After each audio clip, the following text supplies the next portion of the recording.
ஆணைபவனை ஈன்ற ஆதிபராசக்திக்கு 1000 நாமங்கள். அப்போது வெள்ளைக்கொம்பன் விநாயகனை தொழுதாலே வெற்றி கிடைக்கும் என்பதை அனைவரும் அறிந்தது. இன்று அமாவாசை என்றால் அதற்குரிய கணபதி நிருத்த கணபதி. இன்றைய தேவதை சித்ரா தேவி என்று சொல்லக்கூடிய சித்ரா. ஆதிபராசக்தியின் பெயர் இன்று சித்ரா. நாம் நமது நட்சத்திரத்திற்குரிய பராசக்தியின் பெயரை சொன்னால் வாழ்க்கையிலே மிக எளிமையான ஒரு வெற்றியையும் ஒரு பெரும் புகழையும் பணத்தையும் அனைத்து நலனையும் அடைய முடியும் என்பதை நம் முன்னோர்கள் கருத்து. பொதுவாகவே ஆலயம் செல்கின்றோம், ஒரு இடத்துல சாமிக்கு 6 கரம் இருக்கிறது, மற்றொரு இடத்திலே அதே தேவதைக்கு 8 கரம் இருக்கிறது. எதற்கு பராசக்தி ஒரு இடத்திலே 2 கரங்களுடன் ஆட்சி செய்கிறாள், ஒரு இடத்திலே 4 கரங்களுடன் ஆட்சி செய்கிறாள்? எதற்காக இத்தனை கரங்கள், இத்தனை ஆயுதங்கள்? இவை எதை குறிக்கின்றன என்றால் இவை தற்செயலாக வைக்கப்பட்டவையா? அப்படிலாம் கிடையாது. பொதுவாகவே திதிநித்யா தேவதைகள் என்று எடுத்துக்கொண்டால் 15 பேர், பராசக்தியின் 15 வடிவங்கள். இந்த 15 வடிவங்களையும் ஒவ்வொருத்தரோட கரங்களையும் கூட்டி பார்த்தால் 108 அப்படின்னு வரும். ஜாதகத்தில் 27 நட்சத்திரங்கள் இருக்கிறது. ஒரு நட்சத்திரத்திற்கு 4 பாதம் இருக்கிறது. 27ஐ 4ஆல் பெருக்கினால் 108 அப்படின்னு வரும். காலையும் மாலையும் நமது சுவாசம் சென்று வருவதை ஆயுர்வேதத்தில் 21,600 முறை என்று முன்னோர் குறித்து வைத்தனர். அதை 2ஆல் வகுத்தால் 108 அப்படின்னு வரும். அதே போல் சந்திரனுக்கும் பூமிக்கும் உடைய அந்த தொலைவை சந்திரனோட அந்த இதுலேருந்து எடுத்து பார்த்தா 108 அப்ராக்சிமேட்டாக வரும். பூமியிலிருந்து சூரியனுக்கு எடுத்து பார்த்தா அந்த டிஃபரன்ஸ் 108ன்னு வரும்.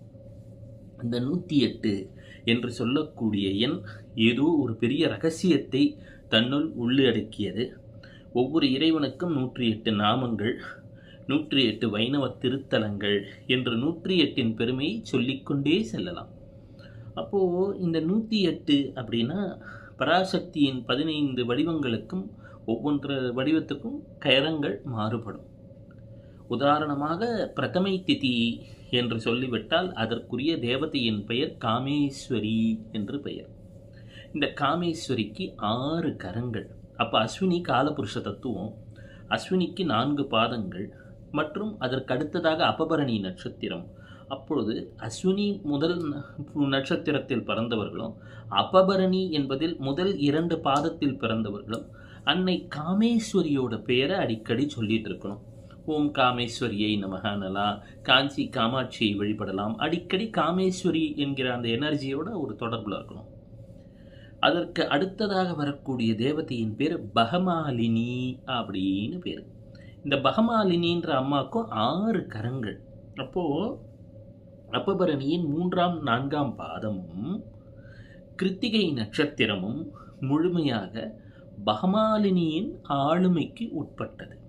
இப்போ அந்த பகமாலினிக்கு அடுத்ததாக வரக்கூடிய, அப்போது நீங்கள் கிருத்திகையில் பிறந்திருந்தாலோ இல்லை அபபரணி கடைசி 2 பாதத்தில் பிறந்திருந்தாலோ ஓம் பகமாலினியை நமகன்னு அந்த அம்மா பேரை சொன்னாலே உங்களுக்கு அந்த நட்சத்திரத்திற்குரிய தோஷங்களும் அதே போல் அந்த கிரக திதி தோஷங்களும் நிவர்த்தியாகும். மீண்டும் வருகிறோம். பகமாலினிக்கு அடுத்ததாக இருக்கக்கூடியவள் என்பவள் நமக்கு நித்யக்லின்னா. இவள் 4 கரங்கள் அப்படின்னா ரோஹிணியோட 4 பாதங்களும். இப்போ ரோஹிணி நட்சத்திரத்தில் பிறந்தவங்களாம் என்ன சொல்லணும்? ஓம் நித்யக்லின்னாய் நமகன்னு சொல்லலாம், இல்லை அம்மா நித்யக்லின்னா எங்களை காப்பாத்துன்னு சொல்லலாம். அடுத்ததாக வரக்கூடியது யார்? பேருண்டா என்று சொல்லக்கூடிய ஒரு பெரும் அருள் வடிவம். இந்த பேருண்டா என்ன செய்கிறா அப்படின்னா, நான் சொன்னேன் அல்லவா, நித்யக்லின்னா என்பவள் ரோஹிணிக்குரியவள். பேருண்டா 8 கரங்கள் இவளுக்கு. இந்த பேருண்டா என்பவள் பேரண்டத்தை தாங்கக்கூடிய தாய். இவள் நமக்கு மிருகசீஷ நட்சத்திரம் மற்றும் திருவாதிரையை முழுவதுமாக ஆட்சி செய்கிறாள். ஏன்னா 8 கரங்கள், திருவாதிரைக்கு 4 பாதம், மிருகசீஷத்துக்கு 4 பாதம். அவள் பேருண்டா அப்படின்னு அவளுக்கு பெயர். மீண்டும் வருகிறோம். வஹ்னிவாசினி அப்படின்னு. வன்னி மரத்தால் விநாயகனுக்கு பூஜை செய்தால் பல்வேறு சிறப்புகள் உண்டுன்னுவாங்க. வாமனர் கூட வன்னிமர இலையினாலே வன்னி மரத்து அடியில் இருக்கக்கூடிய கணபதிக்கு வழிபட்டுத்தான் பதவிகள்லாம் கிடைச்சதுன்னுவாங்க, பெரும் நிலைகள் கண்டார்னுவாங்க. இப்போது குருதசையில் பாதிக்கிறவங்க வஹ்னிவாசினியை நினைக்கலாம். இந்த வஹ்னிவாசினி எதற்குரியவள்? இப்போது புனர்பூச நட்சத்திரத்திற்கும் பூச நட்சத்திரத்திற்கும், ஏன்னா இவற்றை 8 கரங்கள் யாருக்கு? வஹ்னிவாசினிக்கு. அதற்கு அடுத்ததாக வரக்கூடிய தாய் வஜ்ரேஸ்வரி, சஷ்டிக்குரியவள். இந்த சஷ்டிக்குரியவளுக்கு எத்தனை கரங்கள்? 4 கரங்கள். அப்போ என்ன? ஆயில்ய நட்சத்திரம் முழுவதுமே இவள் ஆளுமைக்கு உட்பட்டது. முதல்ல தெரிஞ்சுக்க வேண்டியது, காமேஸ்வரி பிரதமை திதிக்குரியவள், அவளே அஸ்வினிக்கும் உரியவள், அபபரணி முதல் 2 பாதத்திற்கும் உரியவள். இப்போ புரிஞ்சிருச்சுங்களா? அதே போல அடுத்ததாக வரக்கூடிய பகமாலினி என்பவள் அபபரணி 2 நட்சத்திரம் கடைசி பாதத்துக்கும் உரியவள். அவள்தான் கிருத்திகைக்கும் உரியவள். மீண்டும் வருகிறோம். பகமாலினிக்கு பிறகு யார் வருகிறார்? பகமாலினி என்று சொல்லக்கூடிய அந்த கருணை வடிவத்திற்கு அடுத்ததாக வரக்கூடியவள் நித்யக்லின்னா.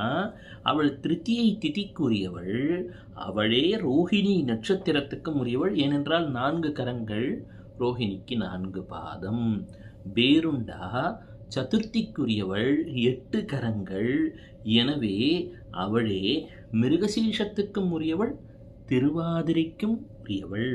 அடுத்ததாக வரக்கூடியவள் வஹ்னிவாசினி, பஞ்சமி திதிக்கும் உரியவள். அவள் புனர்பூசம் பூசத்திற்கும் அவளே உரியவள். மீண்டும் வருகிறோம். நாம் என்ன சொன்ன? வஹ்னிவாசினிக்கு பிறகு வரக்கூடியது வஜ்ரேஸ்வரி, சஷ்டிக்குரியவள், 4 கரங்கள் கொண்டவள். அவள் ஆயில்ய நட்சத்திரத்துக்கு உரியவள். அந்த அன்னையே சிவசிவ. சப்தமிக்கு உரிய அன்னைக்கு பெயர் சிவதூதி. நமக்கு வாழ்க்கையில் சிவபெருமானின் கருணை வேண்டும், சிவபெருமான் நமக்கு அருள வேண்டும் என்றெல்லாம் நினைத்தால், சிவனுக்கும் நமக்கும் நடுவிலே ஒரு தூதுவனைப் போல அந்த அன்னை பராசக்தி வழங்கக்கூடிய வடிவத்துக்கு பேர் என்ன? சிவதூதி. இந்த சிவதூதிக்கு எத்தனை கரங்கள்? 8 கரங்கள். அவள் கருணையோடைய ஒரு பெரும் வடிவம், 8 கரங்களுடன். அவளே மக நட்சத்திரம் மற்றும் பூர நட்சத்திரத்திற்கும் அவள் தேவதையாக விளங்குகின்றாள். அதே போல மீண்டும் வரக்கூடியவள் துவரிதா. பவிஷ்ய புராணத்திலே வருங்காலத்திலே உலகத்தினை வழிகாட்டக்கூடிய அன்னையாக சொல்லப்படக்கூடியவள். இவள் உத்திர நட்சத்திரத்துக்கு உரியவள், 4 கரங்கள். மீண்டும் வருவது துவரிதா என்பவள் அஷ்டமிக்கு வருபவள். நவமிக்கு வரக்கூடிய அந்த கருணை மிகுந்த தாயிற்கு பெயர் குலசுந்தரி, 12 கரங்கள். அப்படின்னா 12 கரம்னா என்ன ஆகும் அப்படின்னு சொன்னால், 3 நட்சத்திரத்துக்கும் அவள் அதிபதி. ஏன்னா ஒரு நட்சத்திரத்திற்கு 4 பாதம். அப்போது 3 நட்சத்திரம் அவை என்ன? ஹஸ்தம், அதற்கு அடுத்தபடியாக உள்ள சித்திரை, அதற்கு அடுத்தபடியாக உள்ள சுவாதி. இதற்கு யார் அதிபதி? நமது குலசுந்தரி. மீண்டும் வருகிறோம். நித்யா. இந்த நித்யா என்ற அன்னை எதற்கெல்லாம் அதிபதியாக விளங்குகிறாள்? மீண்டும் எடுத்துக்கொள்கிறோம். குலசுந்தரி நவமிக்கும் அதிபதி. அது தவிர்த்து நமக்கு நாம் சொன்னதைப் போல இந்த குலசுந்தரி அன்னையை நாம் நட்சத்திரத்திற்கும் ஹஸ்தம், சித்திரை, சுவாதிக்கும் அதிபதி. தசமி நித்யா, இவளுக்கும் 12 கரங்கள். ஒரு நட்சத்திரத்திற்கு 4 பாதம். அப்போது 3 நட்சத்திரத்திற்கு இவள் அதிபதி. என்ன? விசாகம், அனுஷம் மற்றும் கேட்டை. அப்போது நாம் எடுத்துக்க வேண்டியது, இந்த அன்னை தசமிக்கு உரிய அன்னை. இவள் 3 நட்சத்திரத்திற்கும் இவளே அன்னையாக விளங்குகின்றாள். என்னென்ன? விசாகம், அனுஷம், கேட்டை. சிவசிவ. ஏகாதசி. ஏகாதசி திதி ரொம்ப சிறப்பு வாய்ந்த ஒரு திதி.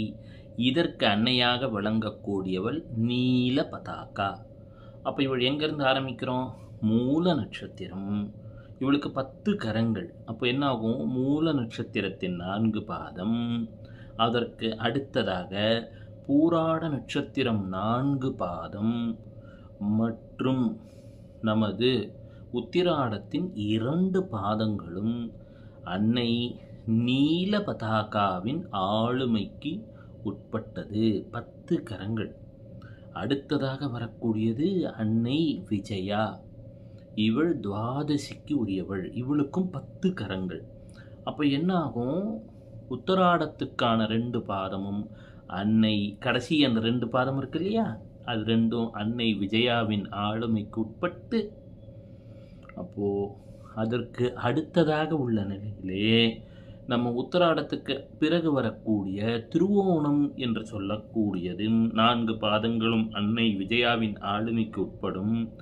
அதை தாண்டி அவிட்டத்தின் 4 பாதங்களுமே முழுமையாக அன்னை விஜயாவின் ஆளுமைக்கு உட்பட்டது. இவள் எந்த ஒரு இதுக்கு? துவாதசிக்கு. அப்போ அடுத்ததாக வரக்கூடியது விஜயாவை தாண்டி வரக்கூடியவள் என்று நாம் யாரை சொல்ல வேண்டும் என்றால், அங்கே நமக்கு அன்னை குலசுந்தரி. அடுத்ததாக ஏகாதசி திதி என்று சொன்னால் நீல பதாகா என்று சொல்லக்கூடிய ஒரு கருணை வடிவம். நம்ம நீல வானம்னெல்லாம் சொல்கிறோம், பிரபஞ்சம் நல்லா சொல்கிறோம் இல்லையா, அது ஏகாதசி திதிக்குரிய தேவதை நீல பதாகா. அந்த நீல பதாகா என்று சொல்லக்கூடிய அன்னை 10 கரங்களுடையவள். அப்போ என்னென்னா, மூல நட்சத்திரம் முழுமையாக 4 பாதம், பிறகு பூராடம் 4 பாதம், பிறகு உத்திராடம் முதல் 2 பாதம். இது யாருக்கு உட்பட்டது? நீல பதாகா அப்படின்ற அன்னைக்கு உட்பட்டது. மீண்டும் வருகிறோம். நீல பதாகாக்கு அடுத்தது யாரு? விஜயா, துவாதசிக்கு உரியவள். இவளுக்கும் 10 கரங்கள். அப்போ என்ன ஆகுது? உத்திராடத்தின் இறுதி 2 பாதம், பிறகு ஹஸ்தத்தின் 4 பாதம், பிறகு சித்திரை என்று சொல்லக்கூடியதின் வரிசையிலே வரக்கூடியதான அவிட்டம். மிருகசீஷம், சித்திரை, அவிட்டம்லாம் செவ்வாய் நட்சத்திரம் அல்லவா? அந்த அவிட்டம், அவிட்டத்தின் நமக்கு இந்த அன்னையின் ஆளுமைக்கு உட்பட்டது. மீண்டும் வருகிறோம். இங்கே சர்வமங்களா மாங்கல்யன்னெல்லாம் ஒரு பாடல் இருக்கு. அதை திரையோதசிக்கு உரியவள். இந்த சர்வமங்களா என்று சொல்லக்கூடிய அன்னை சதயத்தின் முதல் 2 பாதத்தை ஆட்சி செய்பவள், 2 கரங்கள் உடையவள். அதற்கு பிறகு 12 கரங்கள் உடைய அந்த பராசக்தியின் வடிவம். என்ன 12 கரங்கள்னா, அவள்தான் ஜுவாலா மாலினி. அப்போ சதயத்தின் 2 பாதம் வந்துவிடும், பூரட்டாதி வந்துவிடும், உத்திரட்டாதியும் வந்துவிடும் அவள் ஆளுமைக்கு. ரேவதி நட்சத்திரத்தின் முதல் 2 பாதமும் அந்த அன்னைக்குத்தான் வரும். அவள் பேர் என்ன? ஜுவாலா மாலினி. இந்த ஜுவாலா மாலினிக்கு அடுத்ததாக ரேவதியின் கடைசி 2 பாதங்கள் இருக்கிறது. சதுர்தசிக்கு ஜுவாலா மாலினி, கடைசி 2 பாதத்துக்குரியவள் சித்ரா. இவள் யார்? இவள்தான் சமயபுரத்தில் விற்றிருக்கக்கூடியவள். ரேவதி நட்சத்திரத்தின் கடைசி 2 பாதத்தை ஆட்சி செய்பவள், 2 கருத்துடன் அருளக்கூடிய அன்னை. அப்போ எதுக்காக இந்த திதி தேவதைகள் பேரை சொல்லணும்? வாழ்க்கையில் நம்ம விதியை நமக்கு சாதகமாக மாற்ற.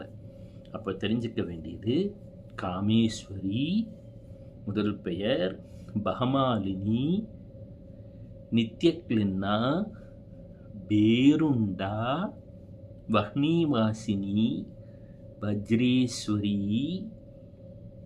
பேருண்டா, வஹ்னிவாசினி, வஜ்ரேஸ்வரி மற்றும் நமது சிவதூதி. அதை தாண்டி சிவதூதிக்கு பிறகு வரக்கூடியவளான துவரிதா. துவரிதாவுக்கு பிறகு நமக்கு அருளக்கூடியவளான கருணை புரிந்திய குலசுந்தரி. குலசுந்தரிக்கு பிறகு கருணை புரியக்கூடியவளான நித்யா.